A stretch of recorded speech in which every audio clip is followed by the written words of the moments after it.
So hello guys, कैसे हैं आप लोग। आशा करता हूँ कि आप लोग कुछ और काफ़ी सारी मजे मस्ती कर रहे होंगे। सो गाइस, सबसे पहले बता दूं, आवाज़ अजीब सी लग रही होगी तो तबीयत सही नहीं है, इस वजह से आवाज़ अजीब सी है। सो थोड़ा एडजस्ट कर लेना। सो गाइस, कुछ दिनों से ही मैं अपने नए लैपटॉप खरीदने के लिए रिसर्च कर रहा था एंड तभी मेरा ध्यान गया कि काफ़ी सारी ऐसी चीज़ें हैं जो काफ़ी सारे यूज़र्स मिस कर देते हैं एंड इसकी वजह से उनका लैपटॉप बाइंग के बाद का एक्सपीरियंस काफ़ी ज़्यादा ख़राब हो जाता है, क्योंकि हर कोई एक बहुत ही ज़्यादा ठगी बंदा नहीं होता है। तो भाई आ चुका है आप सबको हेल्प करने के लिए एंड आपको बताने के लिए कि आपको कौन कौन सी चीज़ों को इग्नोर करना है, नहीं लेना है, या फिर क्या क्या स्पेसिफिक ध्यान में रखना है। तो बिना किसी देरी के शुरू करते हैं वीडियो को। मेरा नाम है शाश्वत और आप देख रहे हैं दी टेक स्पाई।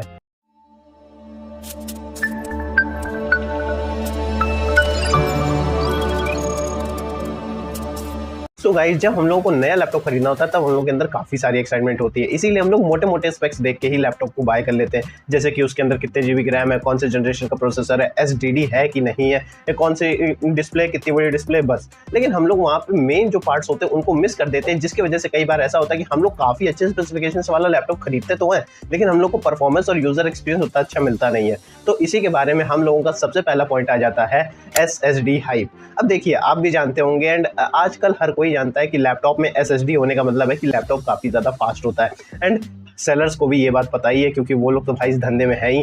लेकिन यहाँ पे मिस्टेक क्या हो जाती है कि हम लोग ये नहीं देखते कि एसएसडी का टाइप क्या है एंड इसी वजह से सेलर्स आपको कभी कभार पागल भी बना देते हैं। अब होता क्या है कि ये लोग बेसिक कोई भी लेवल की एसएसडी लगा देते हैं, हम लोगों से कहते हैं कि ये काफ़ी ज़्यादा हाई लेवल की एसएसडी है एंड काफ़ी ज़्यादा फास्ट है। हम लोगों को भी लगता है कि हाँ भाई एसएसडी है तो फास्ट ही होगा, लेकिन ऐसा नहीं होता है। एसएसडी के भी काफ़ी सारे लेवल होते हैं, काफ़ी सारे टाइप होते हैं। जैसे हम लोग के स्मार्टफोन में होता है ना स्टोरेज टाइप, यूएफएस 3.1, 3.2, इससे पता चलता है कि अगर सेम स्टोरेज है फिर भी हम लोगों में स्पीड की डिफरेंस आएगी। सेम वही चीज़ एसएसडी के साथ भी होता है। एसएसडी के भी बेसिक टाइप हैं, जैसे एक होता है साटा जो कि एकदम बेस लेवल होता है, उसके बाद आता है M.2 NVMe। अब N.2 के अंदर भी सारे अलग अलग तरीके के लेवल्स होते हैं एंड ये चीज़ हम लोगों को पता करने के लिए मेन डिटेल्स एंड डिस्क्रिप्शंस में जाना होगा लैपटॉप के। जब आप कहीं साइट पे चेक कर रहे हो तो पूरा एकदम अंदर तक स्पेक्स बाय स्पेक्स चेक करिए, तब आपको पता चलेगा कि उसमें कौन से लेवल की एसएसडी है। इससे आपको पता चल जाएगा कि आपको परफॉर्मेंस कितने लेवल की मिलनी है एंड आप इस एसएसडी वाले गिमिक से बच जाएंगे एंड आपके काफ़ी सारे पैसे भी बच सकते हैं, क्योंकि जितनी हाई लेवल की एसएसडी होगी उतना ही ज़्यादा पैसा खर्च करना पड़ेगा एंड इससे आप पागल भी नहीं बनोगे कि आपको लो लेवल की एसएसडी मिली एंड आपके पैसे भी ज़्यादा खर्च हो गए। सो दोस्तों, अब यहाँ पे हम लोगों ने एसएसडी के बारे में बात करी ली, तो फिर यहाँ पे अब लगे हाथों बात कर लेते हैं एक्सपेंडेबिलिटी ऑफ रैम एंड स्टोरेज। अब देखिए, लैपटॉप कोई 1 या 2 साल की यूज़ करने वाली चीज़ नहीं है, उसको आदमी लॉन्ग टर्म के लिए यूज़ करता है, कम से कम 4 से 5 साल तो यूज़ करता ही करता है एंड ऐसे में जब लॉन्ग टर्म यूसेज की बात आ जाती है तो ये भी काफ़ी ज़्यादा एविडेंट या काफ़ी ज़्यादा नॉर्मल सी बात है कि जब लॉन्ग टर्म आप यूज़ करेंगे किसी भी चीज़ को तो उसकी परफॉर्मेंस डिग्रेड होने वाली है। तो ऐसे में आपके पास हमेशा रैम का एक एक्स्ट्रा स्लॉट होना चाहिए या फिर उसको अपग्रेड करने का आपके पास ऑप्शन होना चाहिए and same goes to storage, क्योंकि अगर आपके पास ये नहीं होगा तो आगे चल के आपको बहुत ज़्यादा प्रॉब्लम होने वाली है।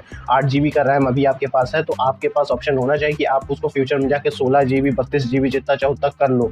स्टोरेज अभी आपके पास 512 GB, तो आगे आपके पास ऑप्शन होना चाहिए कि आप उसमें हार्ड डिस्क लगा सको या फिर आप उसके साथ दूसरी ड्राइव्स लगा सको या उसको 1 TB एक्सपेंड कर सको, ताकि फ्यूचर में भी आपको स्मूथ परफॉर्मेंस मिले एंड आपको कोई दिक्कत ना आए एंड आपका यूज़र एक्सपीरियंस बर्बाद ना हो, क्योंकि अगर ऐसा नहीं करोगे तो बहुत ज़्यादा पछताओगे। तो make sure to do it.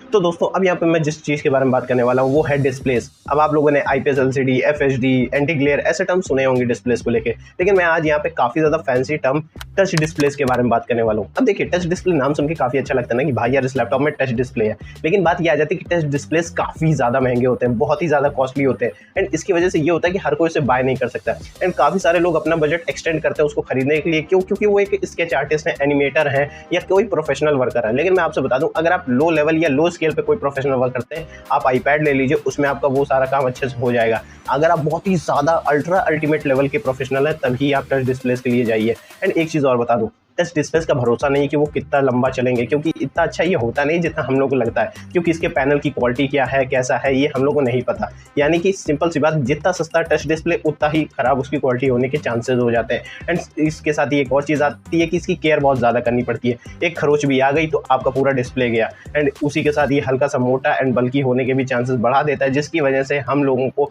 वो एक्सपीरियंस अच्छा नहीं मिलता इतने पैसे खर्च करने के बाद भी। एंड वही पैसे अगर आप नॉर्मल लैपटॉप में एडजस्ट कर लोगे तो आपका रैम, CPU, GPU ये सब काफ़ी अच्छे हो जाएंगे एंड आप नॉर्मल लैपटॉप काफ़ी ज़्यादा तगड़ी परफॉर्मेंस के साथ खरीद सकते हो। तो इसके ऊपर ध्यान दो एंड टच डिस्प्ले तभी खरीदो जब आप कोई बहुत बड़े प्रोफेशनल हो।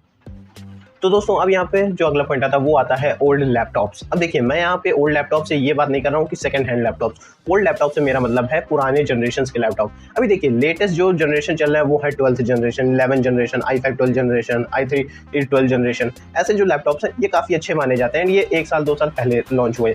लेकिन होता क्या है कि काफ़ी सारे लोग जिनकी बजट का उनको अलाउ नहीं करता है कि वो इतने हाई लेवल के लैपटॉप्स खरीद सके, वो क्या करते हैं सेम प्रोसेसर के लोअर जनरेशन पे चले जाते हैं, जैसे 9th जनरेशन, 10th जनरेशन। अब देखिए इसका एक तरीका जो मैं आपको बताने वाला हूँ वो ये है कि एक सेलर है, उसके पास 9th जनरेशन का पुराना लैपटॉप भी है, 11 जनरेशन का नया लैपटॉप भी है, लेकिन अब वो करेगा क्या कि आपको 11 जनरेशन अगर वो 30,000 में बेच रहा है तो आपको वो 9th जनरेशन या 10th जनरेशन 2,000-3,000 के डिस्काउंट पे बेचेगा। एंड कहेगा सर एक ही जनरेशन तो पुराना है तो इतना डिस्काउंट मिल सकता है। यही तो खेल होता है, क्योंकि 9th जनरेशन 10th जनरेशन की परफॉर्मेंस काफ़ी ज़्यादा लो है as compared to 11-12 generation. And यही चीज़ लोग समझ नहीं पाते एंड वो सोचते हैं कि हाँ यार इतना डिस्काउंट तो मिल ही रहा है। नहीं, आपको कम से कम 4 से 5 हज़ार का बेसिक डिस्काउंट मिलना चाहिए, तब जाके ही आप उसको कंसीडर करने की सोच सकते हो। खरीद नहीं सकते हो, सोच सकते हो। एंड काफ़ी अच्छा ये तगड़ा, मतलब ऐसी डील मिल जाए जो आपने कभी ज़िंदगी में ना सोची हो, तभी आप जाओ ओल्ड जनरेशन लैपटॉप्स के लिए। नहीं तो थोड़ा सा बजट बढ़ाओ, थोड़ा सा वेट करो, सेल्स का इंतजार करो एंड उसमें जाके न्यू जनरेशन के लैपटॉप्स खरीदो, लेकिन ओल्ड जनरेशन पे इतनी जल्दी ऐसे ही ना कूद जाओ। तो दोस्तों अब यहाँ पे हम लोगों ने ओल्ड लैपटॉप्स की बात करी ली, तो लगे हाथ बात कर लेते हैं रिफर्बिश्ड लैपटॉप्स के बारे में। अब देखिए रिफर्बिश्ड लैपटॉप्स काफ़ी अच्छी डील्स सुनने में लगते हैं काफ़ी सारे लोगों के लिए कि हाँ भाई 3-4 महीने पुराना ही लैपटॉप है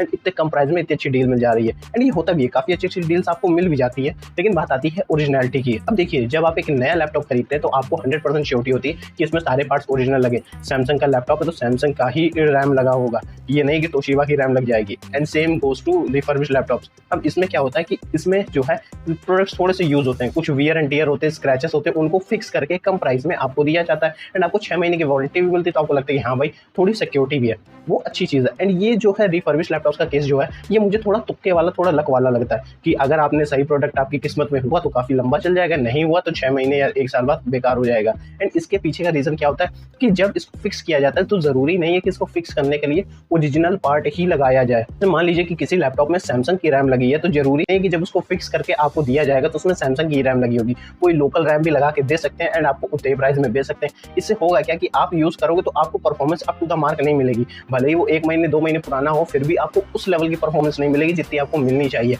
एंड 6 महीने की वारंटी मिलती है तो आपको लगता है कि हाँ भाई 6 महीने की वारंटी है, लेकिन 6 महीने तक लैपटॉप टिका एंड 6 महीने के बाद 1 महीने 7 महीने बाद वो खराब हो गया। तो इसीलिए मैं तो कहूँगा कि रिफर्बिश्ड लैपटॉप्स के लिए जितना ज़्यादा हो सके अवॉइड करो। भले ही 30,000 का कोई लो लेवल का लैपटॉप खरीद लो, लेकिन ओरिजिनल ही खरीदो। सो गाइस अब यहाँ पे जो हम लोग का लास्ट पॉइंट आता है वो आता है ग्राफिक्स कार्ड। अब देखिए ग्राफिक्स कार्ड 2 तरीके के होते हैं, एक होता है इंटीग्रेटेड, एक होता है डेडिकेटेड। एंड आप में से काफ़ी सारे जो टेकी लोग होंगे वो तो जानते होंगे कि इंटीग्रेटेड और डेडिकेटेड में डिफरेंस क्या होता है, लेकिन जो नहीं जानते उनको मैं बता दूं, इंटीग्रेटेड ग्राफिक्स कार्ड वो होते हैं लगे लगाए CPU में आते हैं। यानी कि ये जो है आपके डिस्प्ले या जो भी ग्राफिक्स का वर्क है वो ज़्यादा हाई लेवल पर नहीं कर पाएंगे। जैसे बहुत ही हाई ग्राफिक्स वाला गेम खेलना हो तो आप इंटीग्रेटेड ग्राफिक्स कार्ड से नहीं खेल पाओगे, क्योंकि ये लो पावर होते हैं, ये बहुत ज़्यादा ग्राफिक्स नहीं जनरेट कर सकते। वहीं पर जो डेडिकेटेड ग्राफिक्स कार्ड होते हैं वो काफ़ी ज़्यादा हाई लेवल की ग्राफिक्स आपको प्रोवाइड कर सकते हैं। जैसे वीडियो एडिटिंग करना हो गया, हाई लेवल गेम खेलना हो गया, ग्राफिक डिजाइनिंग हो गई, उसमें एक आपको काफ़ी ज़्यादा हेल्प कर देंगे। एंड वही चीज़ अब मैं आपको बताने वाला हूँ कि ऑनलाइन में तो आपको समझ में आ जाएगा, ऑनलाइन में तो लिखा आ जाता है कि इंटीग्रेटेड ये है, डेडिकेटेड ये है, लेकिन जब आप ऑफलाइन में जाओगे एंड अगर आप एक ऑफलाइन शॉपिंग वाले बंदे हो तब तो उसमें जो हवा मचा के रखा है ना ऑफलाइन सेलर्स ने, कुछ कहने को नहीं। वो लोग इंटीग्रेटेड को डेडिकेटेड बोल के भेज देते हैं कि सर जी ये डेडिकेटेड ग्राफिक्स कार्ड है, ये इंटीग्रेटेड ग्राफिक्स कार्ड नहीं है। एंड इस वजह से काफ़ी सारे लोग होते हैं जिनको लगता है कि भाई इतने सस्ते में डेडिकेटेड मिल रहा है एंड वो लोग मजे में वो लैपटॉप ले लेते हैं, बाद में पता चलता है कि वो तो इंटीग्रेटेड निकला एंड उनके पैसे बर्बाद हो गए। तो इसीलिए हमेशा ध्यान रखिए एंड कोई भी लैपटॉप जो आपके दिमाग में उसके ऊपर रिसर्च कर लीजिए, जान लीजिए कि उसमें इंटीग्रेटेड है, डेडिकेटेड है, उसके डिस्क्रिप्शन में चेक कर लीजिए, उसके बॉक्स पे लिखा होता है उस पर चेक कर लीजिए। अपने पैसे ऐसे ही ना फूक दीजिएगा, नहीं तो बाद में पता चला कि आप एडिटिंग करने गए एंड आपका लैपटॉप ही उड़ गया। सो गाइज ये तो थी मेरी वीडियो की क्या क्या चीज़ें आपको ध्यान में रखनी है जो आपको नहीं कंसीडर करनी है लैपटॉप बाय करते टाइम।